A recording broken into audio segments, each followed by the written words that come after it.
بابا آپ کب آئے؟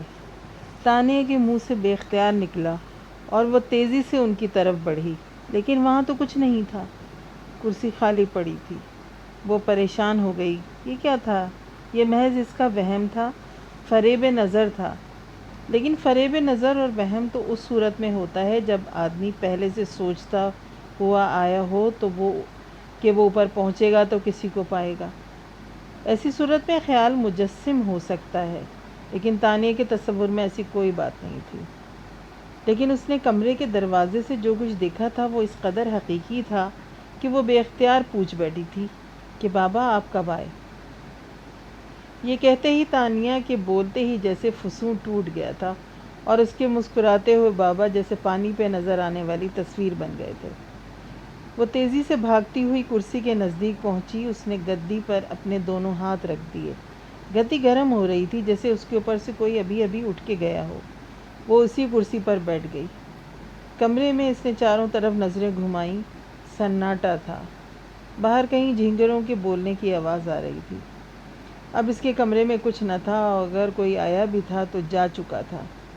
اس نے کرسی سے اٹھ کر دروازہ بند کیا، لائٹ جلتی چھوڑ دی اور اپنے بیڈ پر آ کے لیٹ گئی۔ آج وہ کس قدر روئی تھی، اپنے بابا کے نصیبوں پر اور اپنے نصیب پر۔ کیا بابا سے میرا رونا برداشت نہیں ہوا تھا؟ وہ مجھے دیکھنے آ گئے تھے۔ ان کے چہرے پر کیسی دل آویز مسکراہٹ تھی۔ کیا واقعی وہ میرے بابا ہی تھے؟ کیا روحیں اس طرح سے آ سکتی ہیں؟ یہ سوچتے سوچتے اس کا دماغ معاف ہونے لگا اور اس کی آنکھوں میں نیند اتر آئی۔ چند سیکنڈ کے لیے وہ سو گئی۔ وہ پھر نمودار ہوئے۔ انہوں نے کرسی کا رخ سوئی ہوئی تانیہ کی طرف گھمایا اور آرام سے کرسی پر بیٹھ گئے اور اسے بہت محبت سے دیکھنے لگے۔ وہ ان کی بہت پیاری بیٹی تھی۔ اس بیٹی کی حفاظت کے لیے انہوں نے بڑے دکھ اٹھائے تھے۔ وہ گہری نیند میں تھی اور ایسے پیارے انداز میں سو رہی تھی کہ اس پر سے ان کی نظریں نہیں ہٹ رہی تھیں۔ آج وہ انہیں یاد کر کر کس قدر روئی تھی۔ ابھی تک اس کے چہرے پر اداسی تھی۔ ان کا دل چاہا کہ اٹھ کر اپنی بیٹی کی پیشانی چوم لیں، مگر یہ سوچ کے رک گئے کہ اگر وہ اٹھ گئی تو انہیں دیکھ کر پریشان نہ ہو جائے۔ وہ اس کی محبت سے مجبور ہو کر آ گئے تھے۔ وہ جہاں چلے گئے تھے وہاں سکھ ہی سکھ تھا۔ وہ ہر غم سے آزاد ہو گئے تھے۔ ابھی انہیں تانیہ کے کمرے میں بیٹھے زیادہ دیر نہیں ہوئی تھی کہ وہ قریب کے درخت سے اڑا۔ پروں کی تیز پھڑپھڑاہٹ فضا میں گونجی۔ اس الو نے گھر کے 7 چکر لگائے۔ تانیہ بے خبر سو رہی تھی اور اس کے بابا کرسی پر بیٹھے اسے بڑی محبت سے تکے جا رہے تھے۔ 7ویں چکر کے بعد وہ الو تانیہ کے کمرے کی چھت پر آ بیٹھا۔ تانیہ کو ایسا محسوس ہوا جیسے کوئی بھاری پرندہ اس کے سینے پر آ بیٹھا ہو۔ وہ بری طرح سے چونک گئی۔ فوراً اس کی آنکھ کھل گئی۔ اس کا دل بری طرح سے دھڑک رہا تھا۔ ابھی وہ اس خوف سے نکلی نہ تھی کہ ایک پرندہ اس کے سینے پر آ کے بیٹھ گیا تھا۔ اس نے کمرے میں عجیب منظر دیکھا اور اس منظر نے اسے دہلا دیا۔ اس نے دیکھا کہ ایک بڑا سا پرندہ جو یقیناً الو تھا اس کے بابا پر جھپٹ رہا ہے۔ اس کے بابا جو کرسی پر بیٹھے تھے اور اس کا رخ تانیہ کی طرف ہی تھا۔ اس مصیبت سے گھبرا کر وہ ہاتھ پاؤں ہلا رہے تھے۔ اس الو کا حملہ اس قدر تیز تھا کہ وہ اپنے آپ کو بچاتے ہوئے توازن برقرار نہ رکھ سکے۔ ان کی کرسی پیچھے کی طرف الٹ گئی۔ تب تانیہ گھبرا کر چیخی، نہیں! اس کی یہ ہذیانی چیخ پورے کمرے میں گونج گئی۔ اس کے نہیں کہتے ہی کمرے کا منظر ایک لمحے میں تبدیل ہو گیا۔ اب وہاں کچھ نہ تھا، نہ بابا تھے اور نہ وہ حملہ کرنے والا الو تھا۔ اس کی سمجھ میں نہیں آ رہا تھا کہ یہ اس نے کوئی بھیانک خواب دیکھا تھا یا حقیقت میں یہ سب کچھ ہوا تھا۔ اس نے سائڈ ٹیبل سے جگ اٹھا کر پانی پیا۔ اس کا حلق بری طرح خشک ہو رہا تھا۔ شاید وہ خواب دیکھ رہی تھی، کیونکہ سونے سے پہلے اس نے اپنے بابا راؤ شمشاد علی کو کرسی پہ بیٹھا محسوس کیا تھا اور وہ ان کے بارے میں سوچتے سوچتے سو گئی تھی۔ شاید اس لیے وہ اس کے خواب میں آ گئے تھے۔ لیکن وہ سوچنے لگی یہ کس قسم کا خواب تھا؟ الو کا اس بری طرح سے اس کے بابا پر حملہ کرنا کیا معنی رکھتا ہے؟ یہ پرندہ کیوں پیچھے لگ گیا ہے؟ کیا وہی الو ہے جس کا خون ہوا تھا اور بعد میں وہ زخمی الو افضل کے ہاتھوں سے یوں اڑ گیا جیسے وہ زخمی ہی نہ ہو۔ یہ الو کالا چراغ نامی ایک پراسرار شخص دے گیا تھا۔ پھر دوسرے دن اسے واپس لینے آیا تو الو اڑ چکا تھا۔ وہ خالی پنجرہ ہی لے کر چلا گیا تھا اور اس نے کہا تھا کہ وہ آزاد ہو گیا ہے اور یہ کوئی اچھی بات نہیں۔ وہ کون ہے اور کیسے آزاد ہو گیا اور یہ بری بات کیا تھی؟ لیکن وہ تو اپنی آزادی پر بہت خوش تھا، اس کا ممنون۔ وہ خوش ہو کر اسے ایک ڈائری دے گیا تھا جو اس کی شدید خواہش پر اس کی زندگی کے راز کھول دیتی تھی۔ تب اس کی نظر کرسی پر پڑی جو پیچھے کی جانب الٹی ہوئی تھی۔ ارے یہ کیسے الٹ گئی؟ اگر وہ سب خواب تھا تو اس کرسی کو کون الٹا گیا؟ اس کا مطلب یہ ہے کہ اس نے جو کچھ جاگتی آنکھوں سے دیکھا وہ خواب نہ تھا، حقیقت تھی، سچ تھا۔ جب وہ اٹھی تو اس کے بابا کمرے میں موجود تھے۔ وہ اسے دیکھنے کے لیے آئے ہوں گے۔ اگر وہ اسے دیکھنے آئے تھے تو اس سے کسی کو کیا پریشانی ہو سکتی ہے؟ زندگی میں تو اس کے چچا نے چین نہ لینے دیا، اب مر کر انہوں نے سکون پایا اور اپنی چاہت سے مجبور ہو کر اسے دیکھنے چلے آئے، تو یہ کون درمیان میں آ گیا؟ کیا اس کے بابا کے ساتھ بھی ایسا ہی ہوا کہ وہ مر کر بھی سکون نہیں پا سکے، اپنی بیٹی کے لیے تڑپ رہے ہیں؟ وہ بیڈ سے اٹھی اور اس نے اٹھ کر کرسی سیدھی کی، دروازے کی طرف دیکھا، دروازہ بند تھا۔ دروازے کے اوپر گھڑی لگی ہوئی تھی، اس میں 2:20 ہو رہے تھے۔ اب وہ مکمل طور پر جاگ چکی تھی اور اپنے حواسوں میں تھی۔ اس کے کمرے کے بالکل نیچے افضل کا کمرہ تھا۔ اگر افضل تک اس کی چیخ کی آواز گئی ہوتی تو وہ کب کا اوپر آ چکا ہوتا۔ اچانک اسے خیال آیا کہ وہ ڈائری نکال کر دیکھے، شاید کوئی تحریر نمودار ہو گئی ہو۔ اس نے بیڈ سے اٹھ کر کیسٹس کے درمیان سے ڈائری کھینچی اور اپنے بیڈ پر آ گئی۔ ایک ایک ورق الٹ کر اسے دیکھنے لگی۔ وہ ہر ورق اس امید پر پلٹ رہی تھی کہ شاید اگلے ورق پر اسے کچھ لکھا ہوا نظر آ جائے گا۔ جب وہ مایوس ہونے لگی اور صفحات بھی کچھ ہی رہ گئے تو امید کی کرن چمکی۔ ایک صفحے پر محض چند سطریں لکھی ہوئی تھیں۔ لکھا تھا، دیکھو اپنے بابا کو سمجھاؤ، اب اس دنیا سے ان کا کوئی واسطہ نہیں رہا تو وہ کیوں پریشان ہو رہے ہیں؟ انہیں اب اس دنیا سے اپنا رابطہ توڑنا ہوگا۔ اتنی چاہت اچھی نہیں ہوتی۔ اچھا اب ہم چلتے ہیں، ہمیں گیا وقت نہ سمجھنا، ہم پھر آئیں گے۔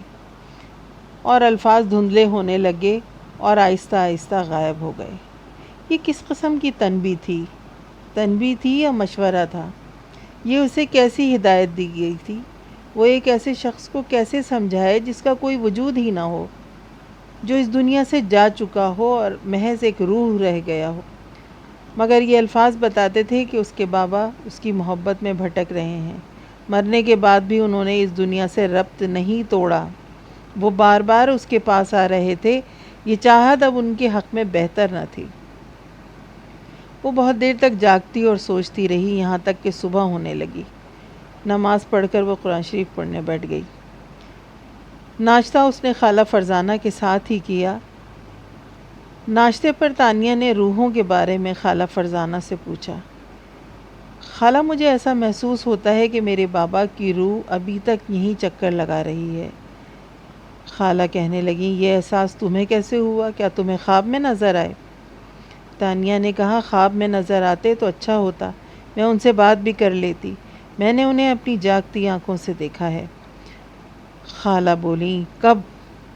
تانیہ نے کہا کہ اگر میں آپ کو بتاؤں تو آپ ڈریں گی تو نہیں؟ نہیں، ایسی باتوں سے میں کبھی نہیں ڈری تھی۔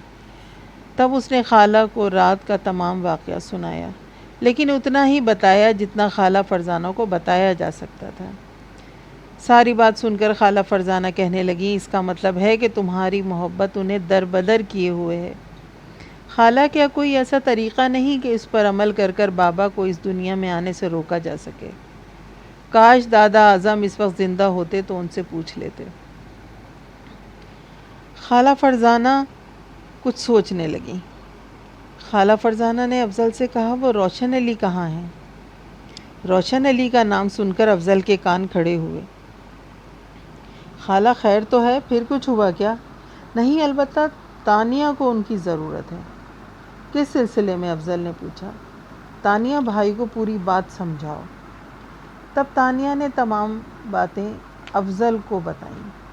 افضل سوچ میں پڑ گیا۔ اس کے گلے سے یہ بات اتر نہیں رہی تھی کہ تانیہ نے اپنے باپ کی روح کو دیکھا۔ وہ اسے اس کا وہم سمجھ رہا تھا۔ روشن علی تو اسلام آباد چلے گئے ہیں۔ ارے کیا اتنے بڑے شہر میں ایک روشن علی ہی رہ گئے ہیں؟ کسی اور عالم کا پتہ کرو۔ ابھی یہ باتیں ہو ہی رہی تھیں کہ ٹیلی فون کی گھنٹی بجی۔ تانیہ نے ہی فون اٹھایا۔ تانیہ، میں عامر بول رہا ہوں۔ انکل عامر، آپ کیسے ہیں؟ میں ٹھیک ہوں۔ رات کو میں نے خواب میں کئی مرتبہ تمہارے بابا کو دیکھا۔ کیا مطلب؟ آپ پریشان ہیں؟ ہاں، وہ کچھ مجھے پریشان اور بے قرار نظر آتے ہیں خواب میں۔ تب تانیہ نے اپنے خواب کا ذکر بھی عامر نے کہا کہ تمہارے بارے میں ایک فون آیا تھا اور کسی نے جھوٹ بولا کہ تم سے کسی کاغذات پر دستخط کروانے ہیں۔ اب تم گھر سے نکلنے میں احتیاط کرنا۔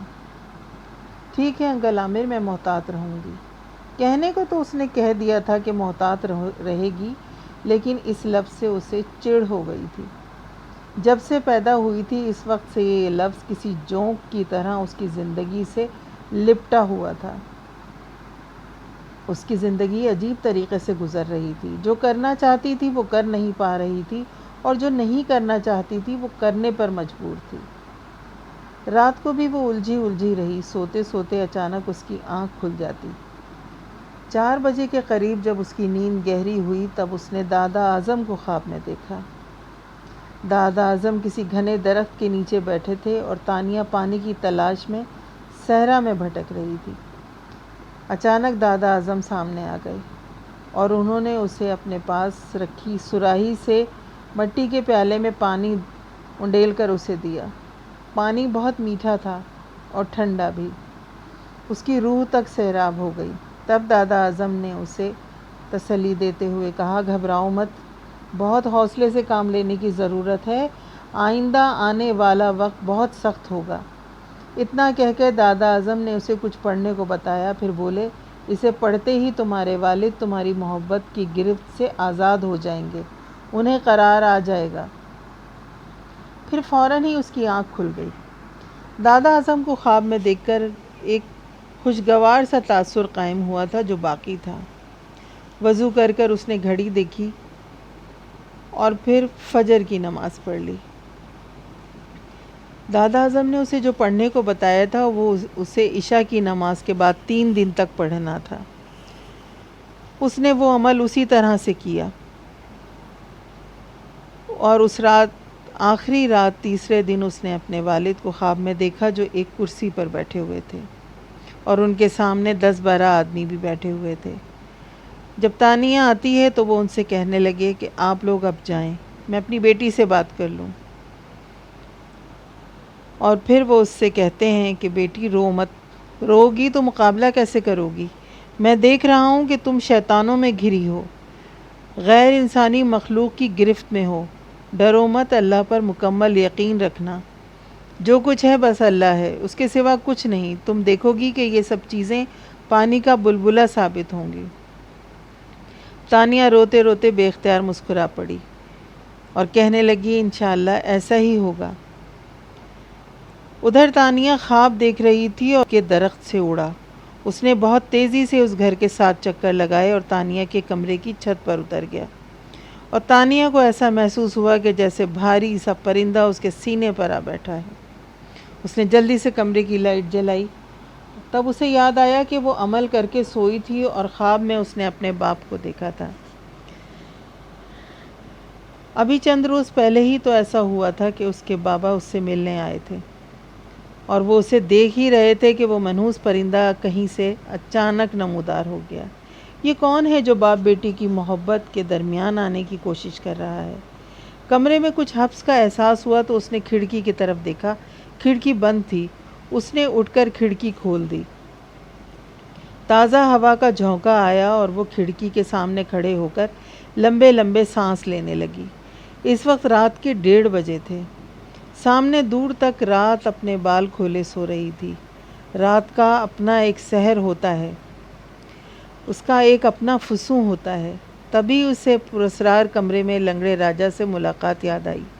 اس کی بات یاد آئی، جب تم لوگ سو جاتے ہو تو ہم باہر آ جاتے ہیں، ہر سو ہمارا راج ہوتا ہے۔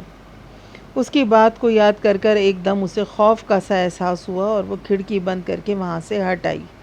اس نے سوچا کہ کمرے کی لائٹ بند کر دے، لیکن لائٹ بند کرنے کی ہمت نہ ہوئی۔ پھر نہ جانے کب اس کی آنکھ لگ گئی۔ اچانک ہی اس کی آنکھ کھلی۔ کمرے میں کچھ عجیب سا شور ہوا تھا جس کی وجہ سے اس کی آنکھ کھلی تھی۔ آنکھ کھلنے پر اس کے سامنے جو منظر تھا اسے دیکھ کر وہ بے اختیار چیخی، ایسا مت کرو! وہ گول گول آنکھوں والا شاید تخریب کاری پر اترا ہوا تھا۔ تانیہ کی آنکھ جس شور پر کھلی وہ پروں کی پھڑ پھڑاہٹ تھی۔ پہلے تو تانیہ کی سمجھ ہی نہ آیا کہ کس قسم کا شور ہے۔ لائٹ جل رہی تھی، اس کے سامنے کچھ نہیں تھا۔ پھر اس نے اپنے دائیں جانب کسی چیز کو اچھلتے ہوئے دیکھا۔ جب اس نے تکیے سے سر اٹھا کر قالین پر دیکھا تو اس کی سمجھ میں آیا کہ وہ شور پروں کی پھڑ پھڑاہٹ کا تھا۔ وہ گول گول آنکھوں والا پرندہ ریک کے سامنے قالین پر کسی چیز پر اچھل اچھل کر حملہ کر رہا تھا، اور وہ جس چیز پر حملہ کر رہا تھا وہ تھی ڈائری۔ یہ وہ ڈائری تھی جو اسے لنگڑے راجا نے تحفے میں دی تھی، جو اس کی زندگی کے واقعات کو کسی آئینے کی طرح پیش کر دیتی تھی۔ وہ ڈائری اس کے لیے بہت اہم تھی، بے حد قیمتی تھی۔ وہ گول گول آنکھوں والا اس ڈائری کے صفحات کو اپنے تیز پنجوں سے نشانہ بنا رہا تھا۔ وہ ڈائری کے درمیان سے کھلی قالین پر پڑی تھی۔ ایسی قیمتی چیز کی بربادی دیکھ کر وہ دہل اٹھی۔ تب اس نے چیخ کر کہا، ایسا مت کرو! اس کی آواز سن کر گول گول آنکھوں والے نے اسے دیکھتے ہی دیکھتے فضا میں تحلیل ہو گیا، دھواں بن کر غائب ہو گیا تھا۔ تانیہ لپک کر ڈائری کے پاس پہنچی، ڈائری اٹھا کر اس کا جائزہ لیا۔ محض 2-3 صفحے خراب ہوئے تھے، وہ پھاڑ نہیں سکا تھا۔ کوئی صفحہ مکمل نہیں پھٹا تھا۔ اگر اس کی آنکھ نہ کھل جاتی تو شاید اس ڈائری کو نقصان پہنچ جاتا۔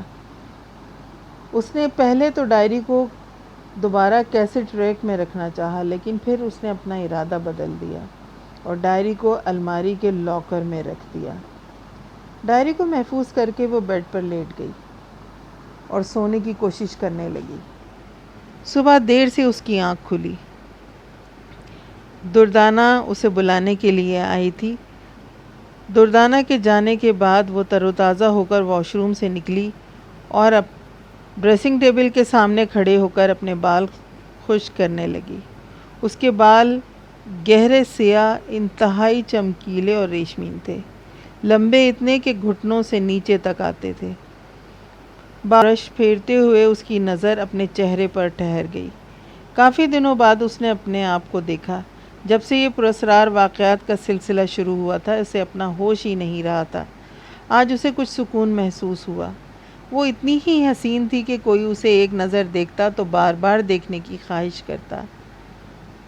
سفید گلابی رنگت، پرکشش آنکھیں، لمبا قد، گھنی اور لمبی پلکیں، خوبصورت ہونٹ، متناسب جسم، آواز ایسی کہ جو سنے سحر زدہ رہ جائے۔ اس وقت وہ خود کو اتنی پیاری لگ رہی تھی کہ وہ اپنے آپ میں کھو سی گئی۔ برش ہاتھ سے چھوٹا تو ہوش آیا۔ جلدی جلدی اس نے بالوں میں برش پھیرا اور ناشتے کے لیے نیچے چلی گئی۔ پھر اس نے خالہ فرزانہ کو بتایا کہ کس طرح اس نے اپنے بابا کو خواب میں دیکھا۔ ساری بات سن کر خالہ فرزانہ بولی، یہ بات تمہارے بابا نے عجیب کہی کہ تم کسی غیر انسانی مخلوق کی گرفت میں ہو۔ خالہ، یہ غیر انسانی مخلوق کیا ہوتی ہے جو انسان نہیں ہوتے؟ یعنی جن؟ ہاں، جن بھی ہو سکتے ہیں، لیکن میرے خیال میں اس دنیا میں انسانوں اور جنوں کے علاوہ ایک تیسری مخلوق بھی ہوتی ہے۔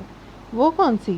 شیطانی مخلوق۔ شیطانی مخلوق، خبیث روحیں، چڑیلیں، یہ سب شیطانی مخلوق ہیں۔ اور جانور؟ کیا جانور بھی پراسرار ہو سکتے ہیں؟ کچھ جانور بھی پراسرار ہوتے ہیں، جیسے الو اور چمگادڑ وغیرہ۔ خالہ، کیا انسانوں میں غیر انسان نہیں پائے جاتے؟ ہاں، کیوں نہیں؟ تم اپنے چچا راؤ احمد علی کو ہی لے لو۔ وہ انسان کدھر سے ہے؟ پکا شیطان کا چیلا ہے۔ یہ بات آپ نے بہت صحیح کی۔ خالہ اب میں کیا کروں؟ تم نے کیا کرنا ہے؟ یہ غیر انسانی مخلوق ڈر ڈال رہی ہے، اس سے کس طرح نمٹوں؟ دادا اعظم سے مدد لو۔ دادا اعظم سے کیسے مدد لوں؟ بھول گئیں کہ ان کا انتقال ہو چکا ہے۔ تمہارے خواب میں کون آیا تھا؟ دادا اعظم۔ وہ پھر دوبارہ آئیں گے اور وہی تمہیں راستہ بھی دکھائیں گے۔ مجھے نہ جانے اس بات کا کیوں یقین ہے۔ اگر ایسا ہے تو میں انتظار کروں گی کہ دادا اعظم آئیں